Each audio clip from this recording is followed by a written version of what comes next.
नमो नारायण, नमो नारायण। जय गौ माता, वंदे मातरम, भारती को प्रणाम और हृदय से ओम शाम शनिश्चराय। दर्शकों, मित्रों, साथियों, धनु राशि वालों के लिए दिसंबर के महीने में पितरों को कैसे प्रसन्न करें, मैं बहुत कुछ बताऊंगा, लेकिन संपूर्ण राशियों को पहले एक बात और समझ लेनी चाहिए। पितृदोष है क्या? हमारे जो पूर्वज है, हमारे दादा दादी, हमारे पिता, हमारा परिवार है, हमारे परिवार के वे सदस्य जो इस संसार से विदा हो चुके हैं, जिनकी मृत्यु हो चुकी है और उन्हें पितरों की संज्ञा प्राप्त हुई है। हमारे गुरुजन, हमारे विद्वान लोग कहते हैं कि भगवान की बीच की कड़ी है हमारे पितृदेव, और हमारे सेवा कार्य से यदि हमारे पितृ प्रसन्न होते हैं तो हमारे परिवार में, हमारे घर में, हमारे पारिवारिक सदस्यों में, संतान को, सबको सुख की प्राप्ति होती है। लेकिन हमारे किसी भी कार्य के कर्म की वजह से यदि पितृ प्रसन्न नहीं है तो हमारे पास कष्ट है, उठापटक है, तनाव है, हानि है, बहुत सी झंझटों का सामना हमें करना पड़ता है। शास्त्रों में इसके बारे में बहुत वर्णन है। पितृ या तो मोक्ष प्राप्त करते हैं या पृथ्वी लोक पर पुनः जन्म लेते हैं। यदि परिवार के सभी पितरों का पुनर्जन्म या मोक्ष की प्राप्ति होगी तो कुछ समय के लिए परिवार में कोई पितर नहीं होते हैं। ऐसे जातक अपनी जन्म कुंडली को देखकर ये निर्णय कर सकते हैं।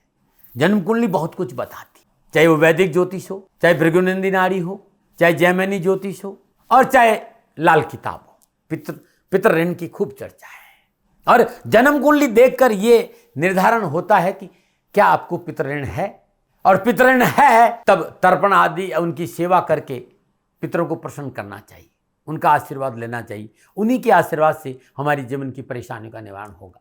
पितर प्रसन्न नहीं है, वो दुखी है, अतृप्त है, या ऐसा कोई हमारा परिवार का सदस्य संसार से विदा होते समय अतृप्त इच्छाएं उनकी रह गई हो, या कोई श्राप उनके ऊपर हो, या कोई दुर्घटना से उनकी मृत्यु हो गई हो, तो ऐसे व्यक्ति को पितृयोनि में रहते हुए उन्हें भोजन की आवश्यकता होती है। और यदि परिवार के सदस्य तर्पण आदि द्वारा उन्हें भोजन नहीं देते हैं, वे भूख से व्याकुल होते हैं, आपके पितृ जब विभिन्न प्रकार के दुखों को, परेशानियों को, कष्टों को अनुभव करते हैं, तब जातक पितरों की शांति हेतु पूजन पाठ कराता है, पिंडदान कराता है, तर्पण करता है। और जब तक पितरों की शांति या पूजन पाठ या तर्पण या पिंडदान नहीं होता है तो परेशानी है। पितृदोष केवल अपने कर्मों का भी नहीं है, हमारे पूर्वजों के, हमारे माता पिता, हमारे दादा दादी, हमारे आसपास के लोग हैं, उनके कर्मों के कारण भी होता है। पुनः याद दिला रहा हूं, जातक की जन्म कुंडली ये सब कुछ बताती है। पितृदोष एक ऐसा दोष है जिसका कोई कारण समझ में कभी बार नहीं, केवल लक्षण दर्शित होते हैं, ऐसा मैंने पढ़ा है। हमारी बहुत सुंदर दशा, त्रिकोण की दशा है, लग्नेश की दशा, भाग्येश की दशा है, उसके बावजूद भी हमें हमारी मेहनत, हमारे परिश्रम, हमारे प्रयासों का सुफल हमें प्राप्त नहीं होता है। आर्थिक पक्ष कमजोर है, नौकरी में सफलता नहीं, कारोबार में लाभ नहीं बढ़ रहा, पारिवारिक कष्ट रहते हैं, घर परिवार की संपूर्ण जो हलचल है, घर में शांति से कोई बैठे नहीं, बीमारी पीछा नहीं छोड़ती है, संतान पक्ष को लेकर तकलीफ है, कई बार तो संतान की शादी नहीं, और कई घरों में तो शादी होने के कई वर्षों तक संतान भी नहीं होती। मतलब जीवन में अनावश्यक परेशानियां, उठापटक, विकास में अवरोध उत्पन्न होते हैं। और जब आपको लग रहा हो कि कारण समझ में नहीं आ रहा, तब भी समस्याएं है, तो सर्वप्रथम पितृदोष की शांति जरूर करना चाहिए। अब आपको पितृदोष है कि नहीं है, उसके कुछ लक्षण हैं जो मैंने पढ़े हैं शास्त्रों में। ये मेरे अनुभव के आधार में आपके सामने रखूं कि यदि आपके घर में, आपके परिवार में अकस्मात बिना कोई कारण दुर्घटनाएं हो रही हो या लोगों की मृत्यु हो रही हो, आनुवंशिक बीमारी जो बहुत ही लंबे समय से तक चलती है, समझ लो पितृदोष है। आपके परिवार में संतान का विकलांग पैदा होना, आपकी संतान का व्यवहार बड़ा प्रतिकूल होना, घर में किसी भी सदस्य का बार बार गर्भपात होना, या मेडिकली फिट होने के बावजूद भी गर्भ धारण नहीं करना, यह भी नजर आता है।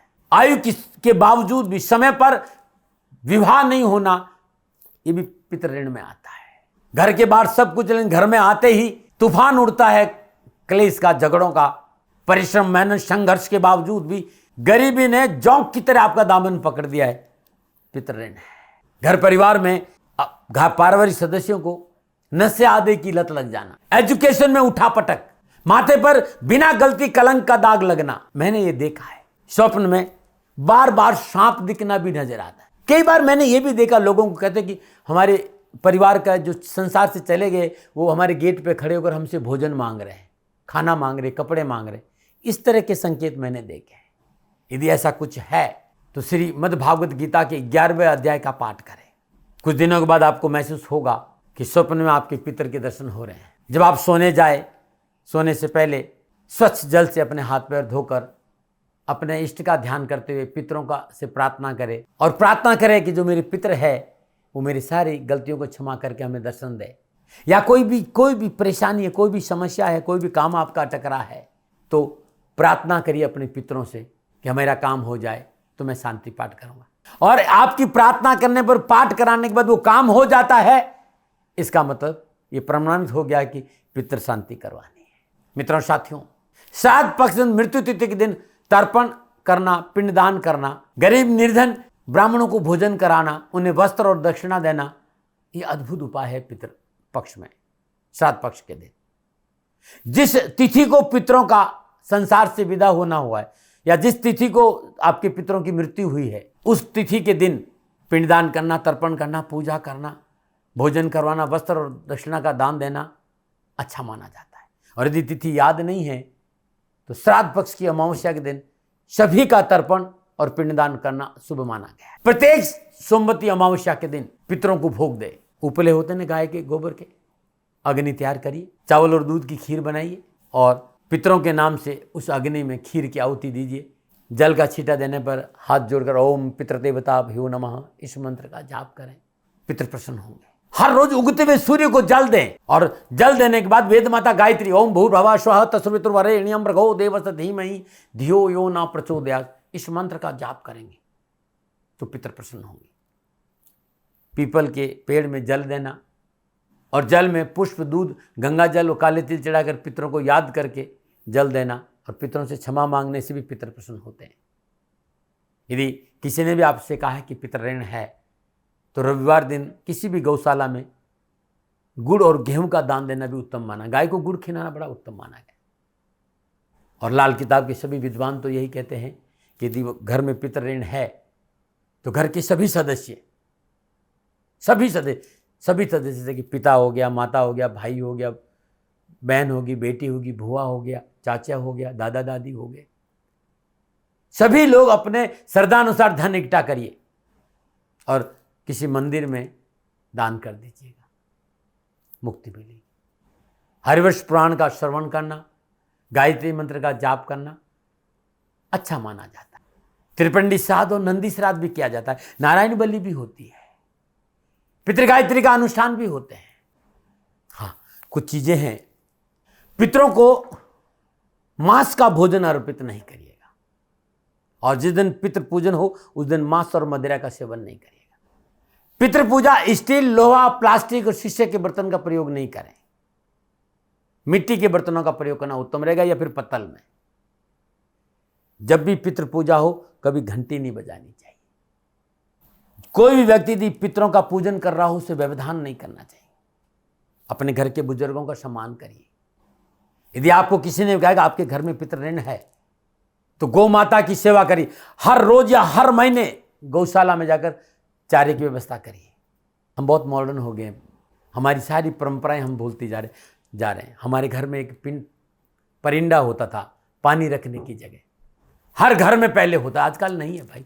आजकल तो बोतलों ने जगह ले लिए है या वो आजकल वो क्या आरओ सिस्टम हो गया है। ये सब बहुत गलत है। हमारे घर में एक ऐसी जगह होनी चाहिए जहाँ घड़े में पानी रखा जाए, वो बहुत ही पवित्र माना गया है और वही पितरों का स्थान होता है। आप कब पितरों का पूजन करें तो मृत्यु तिथि, जिस तिथि को मृत्यु हुई है 12 महीना उसी तिथि को, हर महीने जो तिथि आएगी, जो तिथि है उस तिथि में गरीबों को भोजन दीजिएगा, वस्त्र का दान। 12 अमावस्या को पितर के लिए पूजन किया जा सकता है। 12 पूर्णिमा, 12 संक्रांति, 12 वैधर्ती योग, 24 एकादशी, श्राद्ध के 15 दिन, ये सब मिलाकर 99 दिन होते हैं पितरों को प्रसन्न करने के। अब कहेंगे हम जातक की जन्म कुंडली में कैसे देखें पितृदोष। तो सूर्य पंचम भाव में हो और उस पर शनिदेव का प्रभाव हो, नवम भाव के स्वामी शनिदेव हो और उस पर राहुदेव का प्रभाव हो तो पितृ ऋण है। सूर्य और शनिदेव पीड़ित है तो कहीं न कहीं पितृदोष का कारण है। और ऐसा है तो फिर गायत्री मंत्र का जाप करिए, सूर्य उपासना करिए, हर रोज सूर्य को जल दीजिए, सूर्याष्टक या आदित्य हृदयोष्टक का पाठ करिए। हर रविवार को गेहूं के आटे की लोई में गुड़ रखकर गाय को खिलाइए और आग की संविदा में हवन करें पितरों के नाम से। यदि आपकी जन्म कुंडली में पितृ दोष है, इसका मतलब परिवार के किसी व्यक्ति ने किसी गरीब को सताया है, ऐसा कर्म किया है जो पाप जनित अपराध है। ऐसी अवस्था में किसी गरीब की बद्दुआ लगी हो तो फिर भगवान रुद्र की पूजा करें, रुद्राभिषेक करें, शमी वृक्ष को जल चढ़ाए, शमी वृक्ष की संविदा से हवन करें, हर रोज पीपल में जल अर्पित करें और सार्वजनिक स्थान पर पीपल का वृक्ष लगाए और उसकी रक्षा करें। घर की पहली रोटी गाय को दे, दूसरी रोटी कुत्ते को दे, हर रोज तीसरी रोटी को चूर कर कौओं को डाल दे। और जितनी बातें मैंने बताई आपको और आपको ऐसी परेशानियां नहीं तो फिर पितृदोष आपकी जन्म कुंडली में नहीं है। अब ये मैंने पितृदोष के बारे में जानकारी दी है आपको सारी, और इसकी बहुत चर्चा यदि मैं बोलूं तो घंटों बोलूंगा, क्योंकि त्रिपिंडी श्राद्ध बहुत बड़े रूप में किया जाता है, गया में किया जाता है, त्र्यंबकेश्वर में किया जाता है, बहुत कुछ किया जाता है, नागबली की जाती, बहुत कुछ है। लेकिन सितंबर के महीने में मेष राशि वाले लोग ऐसा क्या उपाय करें कि पितर प्रसन्न हो और परेशान से छुटकारा मिले। तो मित्रों साथियों, आप चाहते हैं कि पितरों की कृपा मिले, पितरों का आशीर्वाद मिले, 18 सितंबर से लेकर 2 अक्टूबर तक हर रोज प्रातःकाल ब्रह्म मुहूर्त में मिट्टी के किसी पात्र में शुद्ध जो देसी गाय, भारतीय देसी गाय के उपले की अग्नि करें, उस पर कपूर, लौंग और केसर, और इसके साथ साथ एक हरी इलायची भी डाल दें। ओम पितृ देवता भयो नमः, इस मंत्र का जाप करते अपने घर में, पूरे घर में 3 परिक्रमा करें और लाकर इस धूप को घर के ईशान कोण में रख दीजिएगा। अब ये 18 सितंबर से 2 अक्टूबर तक करके देखेगा, विघ्न, परेशानियां, कष्ट छुटकारा मिलेगा और पितृ प्रसन्न हो। हर रोज श्राद्ध पक्ष में 18 सितंबर से 2 अक्टूबर तक भागवत महापुराण का पाठ करना अति उत्तम रहेगा। कैरियर, कारोबार, नौकरी, व्यवसाय संबंधी परेशानियों के निवारण के लिए ब्रह्म मुहूर्त में हर रोज 3:30 से 5:30 के बीच में एक सुंदरकांड का पाठ करेंगे, कष्ट और परेशानियां नहीं आएगी। श्राद्ध पक्ष में प्रतिदिन पीपल के जल और कच्चा दूध और मिश्री मिलाकर, जल, गंगा जल, कच्चा दूध और मिश्री मिलाकर अर्पित करना बड़ा शुभ रहेगा। और वहां पर चौमुख और सरसों का तेल का दीपक जलाएंगे तो कामकाज में अच्छी सफलता मिलेगी। धनुराशि और श्राद्ध पक्ष में पितरों के नाम पर सार्वजनिक स्थान पर छायादार और फलदार वृक्ष लगाए और उसकी देखभाल करें जब तक बड़े नहीं हो जाए, पितर प्रसन्न होंगे। अपने पूर्वजों की मृत्यु के दिन किसी सदाचारी ब्राह्मण को बुलाकर घर में पूजन कराए, तर्पण कराए, और जो आपके पूर्वजों को भोजन पसंद है वो भोजन गरीब, निर्धन और ब्राह्मणों को दक्षिणा के साथ भोजन कराएंगे तो परेशान से छुटकारा मिटेगा। घर की दक्षिण की दीवार पर अपने पितरों का फोटो लगाए, उनके सामने हर रोज चौमुख का, सरसों का तेल का दीपक जलाए, पुष्प अर्पित करें, फूल माला पहनाए, आशीर्वाद के लिए साथ दंड प्रणाम करें। आपके कष्ट, आपकी परेशानी, आपके दुखों से छुटकारा मिटेगा। श्राद्ध पक्ष पर हर रोज अपने पूर्वजों के नाम पर गरीब, निर्धन, जरूरतमंद व्यक्ति को भोजन कराने से पितर प्रसन्न होंगे और आपकी परेशानी से आपको छुटकारा मिल जाएगा। राजस्थान का हर व्यक्ति जानता है दाती महाराज गायों से बहुत प्यार करते हैं, बेटियों से बहुत प्यार करते हैं। हजारों, सैकड़ों बेटियों के लिए, जीवन के लिए मैंने अपना संपूर्ण जीवन दिया है और ये मेरा शौक था, मेरी राष्ट्र की धरोहर थी और ये करना मेरा कर्तव्य और कर्म था। मैं आपको किसी वजह से नहीं सुना रहा हूं, बस खाली बता रहा हूं कि ये मेरा जीवन का लक्ष्य रहा है। मनुष्य हूं और मानव होने के नाते मेरा कर्तव्य है कि मैं अपनी राष्ट्र की सेवा करूं। मैं इस राष्ट्र का नागरिक हूं। 30 सालों से मैं बेटी बचाओ और गौ सेवा में अपना जीवन इस राष्ट्र के साथ लगाया है। वर्तमान परिस्थितियां आर्थिक दृष्टिकोण से मेरी अनुकूल नहीं है। धन नहीं मांग रहा हूं कि मुझे आप पैसे दीजिए, नहीं, पहले भी कभी नहीं मांगा और अब भी मैं नहीं कह रहा हूं, और ये मेरा अहंकार नहीं है, क्योंकि धन को लेकर मैं राष्ट्र के सामने कभी नहीं आया था। हमेशा मैंने ये कहा कि साहब सेवा करिए, आप, मैं भी सेवा करता हूं, आप भी सेवा करें, धन नहीं चाहिए। लेकिन वर्तमान में जो आर्थिक परिस्थिति है वो मेरे को ये कहने के लिए मजबूर कर रही है कि सन्निधान गौशाला की गायें दुखी नहीं रहे, इसके लिए मुझे आपका सहयोग चाहिए। और सहयोग के लिए मैं स्वयं आपके साथ खड़ा हूं, आपकी समस्याओं के समाधान के लिए। भाई, आप अपनी जन्म कुंडली का अवलोकन कराना चाहते हैं, आप अपनी जन्म कुंडली बनाना चाहते हैं, आपको बहुत सी चीजों की जानकारी चाहिए, तो मैं आपके साथ खड़ा रहूंगा, पूरे साल खड़ा रहूंगा, जब तक जीऊंगा तब तक खड़ा रहूंगा।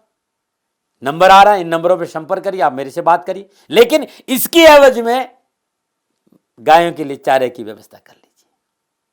और इसीलिए मैंने कहा था कि भाई थोड़ा दिन, इस समय मैं परेशानी में हूं और मेरी गायें चारों को लेकर थोड़ी सी परेशान है। ऐसा हृदय से आया। लोगों ने कहा कि राष्ट्र आपसे प्यार करता है दाती महाराज, एक बार निवेदन करिए। तो मैं दान नहीं मांग रहा हूं, फिर भी मैं अभी भी मेरा ये अहंकार नहीं है साथियों, मेरा राष्ट्र सर्वोपरि है। मैं ये नहीं कह रहा हूं, मैं ये कह रहा हूं मैं परिश्रम करूंगा आपके लिए, और परिश्रम के एवज में गायों के लिए चारे की व्यवस्था करिए। शनि भगवान आपकी रक्षा करे और आपका जीवन सदा खुशियों से भरा रहेगा, ऐसा मेरा निवेदन।